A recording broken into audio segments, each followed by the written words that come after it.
Hi all, നല്ല തിക്ക് ഗ്രേവിയുള്ള beef റോസ്റ്റും തേങ്ങ വറുത്തരച്ച് വെച്ച നല്ല ചിക്കൻ പെരട്ടും ഇലയിൽ ആവി പറക്കണ ചൂട് ചോറും കഴിച്ചു നോക്കാം.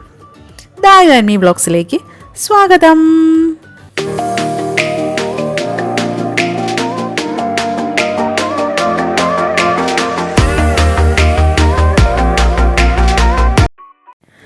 ആദ്യം വെള്ളം നനച്ചൊരു ഇല വന്നു.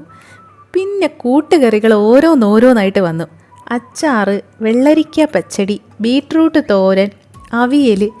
ഇലയിൽ വെള്ളത്തിൻ്റെ ഡ്രോപ്ലെറ്റ്സ് കാണാൻ തന്നെ ഒരു പ്രത്യേക ഭംഗിയുണ്ട്. ആവി പറക്കണ ചൂട് ചോറിൽ കുറച്ച് പരിപ്പ് കറിയും പിന്നെ മീൻചാറും ഒക്കെ ഒഴിച്ച് അതിൻ്റെ കൂടെ തൊടുകറികളായ അവിയലും പച്ചടിയും ബീട്രൂട്ട് തോരനും ഒക്കെ ഇട്ട് കുഴച്ചങ്ങ് കഴിച്ചു. നല്ല സൂപ്പർ ടേസ്റ്റ്. നല്ല വിശപ്പും ഉണ്ടായിരുന്നു. തൊട്ടു പിറകെ ദാ വന്നു അയല വറുത്തത്. പിന്നെ ഒന്നും നോക്കിയില്ല, വറുത്ത മീൻ കഷ്ണം കൂട്ടി ഒരു പിടി പിടിച്ചു. നല്ല ടേസ്റ്റ് ഉണ്ടായിരുന്നു. സത്യത്തിൽ കറികളെല്ലാം കൂട്ടി ചോറ് നല്ലപോലെ കുഴച്ച് ചവച്ചരച്ച് കഴിക്കുമ്പോഴാണ് ആ ഒരു ടേസ്റ്റ് നമുക്ക് കിട്ടണത്. അതൊരു പ്രത്യേക ഫീലാണ്. പിന്നെ വറുത്തത് 2 ഐറ്റം ഉണ്ടായിരുന്നു. അയലയും ഉണ്ടായിരുന്നു, ചാളയും ഉണ്ടായിരുന്നു. ഞാൻ അയല വറുത്തതാണ് വാങ്ങിച്ചത്. അയല വറുത്തത് നല്ല സോഫ്റ്റ് പീസും ഒരു മുരാന്നുള്ളതുമായിരുന്നു. അതും കൊള്ളായിരുന്നു. പിന്നെയാണ് നല്ല നാടൻ ബീഫ് റോസ്റ്റ് വന്നത്, അതും വാഴയിലയിൽ. അത്യാവശ്യം ക്വാണ്ടിറ്റിയൊക്കെ ഉണ്ട്. ഈ ട്രിവാൻഡ്രത്ത് മിക്കയിടത്തും ഊണിൻ്റെ കൂടെ മരിച്ചീനി കിട്ടാറുണ്ട്. അങ്ങനെ ബീഫും കപ്പയും കൂടി ചേർത്ത് കുഴച്ചങ്ങ് കഴിച്ചു.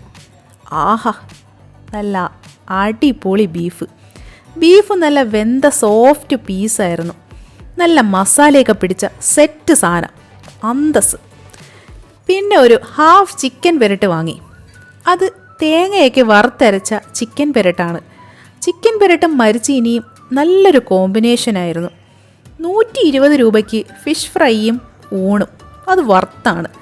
പിന്നെ കുടിക്കാൻ തന്നത് കഞ്ഞിവെള്ളമാണ്. ഒരു നാടൻ രീതി. ഊണ് കൊടുത്തു തുടങ്ങിയ സമയത്താണ് ഞങ്ങൾ എത്തിയത്. അപ്പോഴും നല്ല തിരക്കും ക്യൂവും ഒക്കെ ഉണ്ടായിരുന്നു. ഊണ് പാഴ്സലും ഒരുപാട് പോകുന്നുണ്ട്. പിന്നെ fish curry meals, fish fry മീൽസും 120 രൂപയേ ഉള്ളൂ. ചിക്കൻ ബിരിയാണിയും ബീഫ് ബിരിയാണിയും ഉണ്ട്. ബീഫ് റോസ്റ്റ് 100 രൂപയാണ് ഉണ്ടായിരുന്നത്. ഈ ഇരിക്കുന്ന അമ്മയാണ് ഹോട്ടലിൻ്റെ ഓണർ. ലൊക്കേഷൻ വരുന്നത് പേരൂർ കടയിൽ നിന്നും വഴയിലേക്ക് പോകുന്ന വഴിക്ക് ലെഫ്റ്റ് സൈഡിൽ ഹോട്ടൽ ശിവാസ്. വീഡിയോ ഇഷ്ടമായാൽ like, share and subscribe. By.